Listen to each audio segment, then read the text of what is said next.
The flagship was dead. No engines, no lights, just a hollow drifting through the dark, venting what was left of its air into open space, and standing in the middle of it, 3 Saiyans who had nothing left to hit. Kael reached for it first. The gold.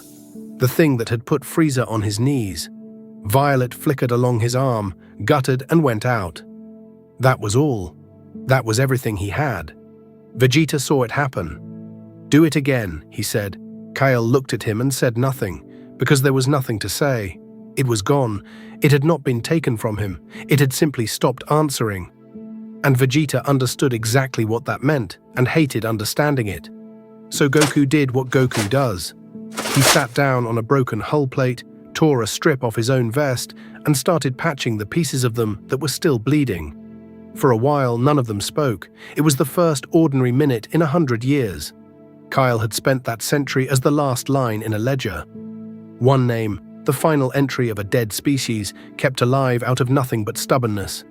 There were 3 names in it now. Vegeta broke the quiet, and he did not break it kindly. "I am not thanking you," he said. "I am telling you. 3 is what we are, so we train, all of us, starting now." Goku said the part Vegeta couldn't. "We didn't get up for Saiyan pride," he said. "We got up for him. That's why it worked." Later, alone at the far end of the deck, Kael tried again. Calm, controlled, everything he knew how to be. He reached for the gold and found the same cold nothing waiting for him. And standing there in the dark, he finally understood it. The aura had not come for rage. Rage he had carried for 100 years, and it had never once been enough. It came the moment he stopped being the last one. It came because he finally had something to lose, which meant he could not call it. It would call him. They left the wreck together. 3 figures against open space, going home to whatever home meant now. Very far away, in a room with no crew and no windows, something was already awake. A facility. Cold light. Black racks running floor to ceiling, and every one of them full. Combat telemetry, genome scans. Every fight, every wound, every technique any of them had ever used, logged and measured and filed. Frieza had not been fighting them. He had been collecting them. And in the center of the room stood a tank of pale amber fluid, and in the tank hung something with Saiyan proportions that had never been born. Seams down its arms, ports at its spine, faint gold light moving under grey skin. The last entry in the archive was Kael's new power. Recorded, measured, copied. In the dark it opened its eyes. They were gold.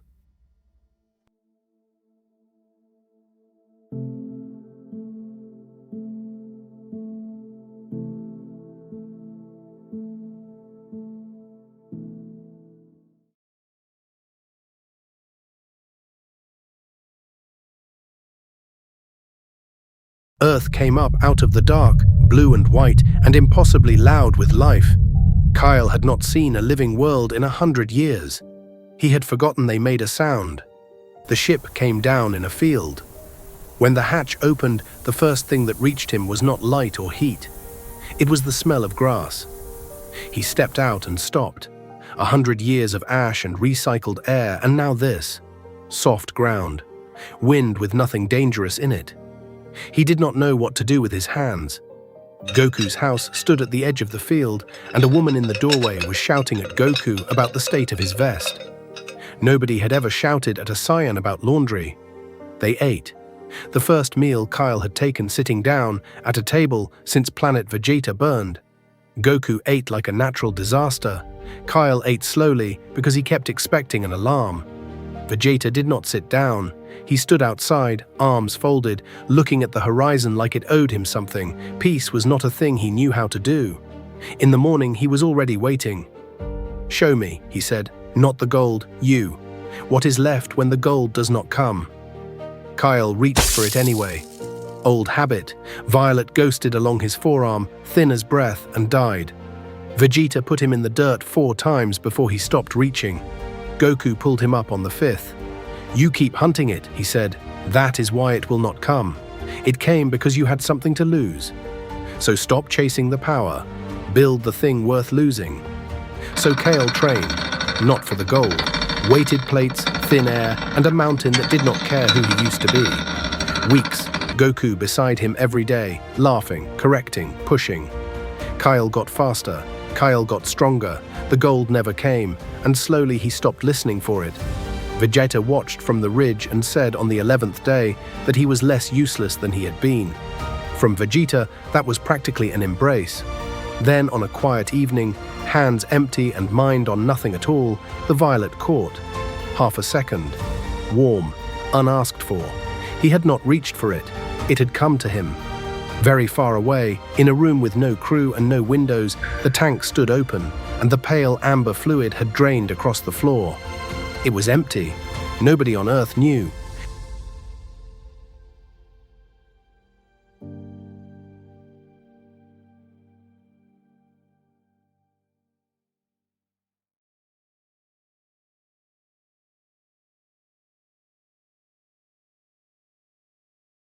The room had no windows and no crew. The tank stood open. Pale amber fluid had drained across the floor and was already going cold. Nothing had raised an alarm. Wider then. It was not one tank. A corridor of them ran back into the dark, most of them sealed, most of them still occupied.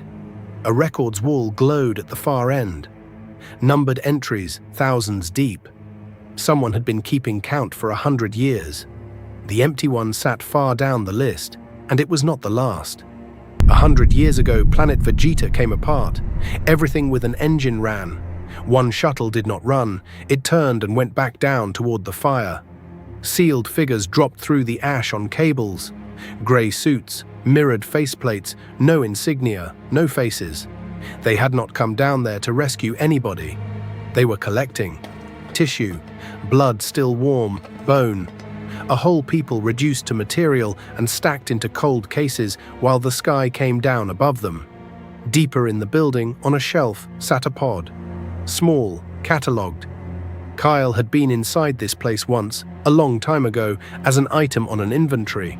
Most of the attempts did not hold. Rows of them, floor to ceiling, quiet. Things that had almost been Saiyan, that had stopped part way and had been kept anyway. One held. It grew for decades in the dark while nobody spoke to it. It had a face before it ever had a thought, and the face was not its own. There was no crew because something had happened to them. Not a fight, no burn marks, no alarms, no bodies. They had simply stopped being in the room. A log was still running in the empty air, patient, recording nothing at all. The last entry was 5 words long. Subject is no longer contained. Very far away, it was morning. Kael stood on a mountain in clean light, breathing hard, laughing at something Goku had said. The violet came and went on its own now, and it no longer frightened him. He knew none of this. Then his scouter woke by itself. Nothing was transmitting. Nothing had been on that frequency in 100 years, and something was on it now. A designation came through. His designation, the old one, the one from the ledger. And it was spoken in his own voice, calm and unhurried and entirely wrong. Kael looked up at the empty sky.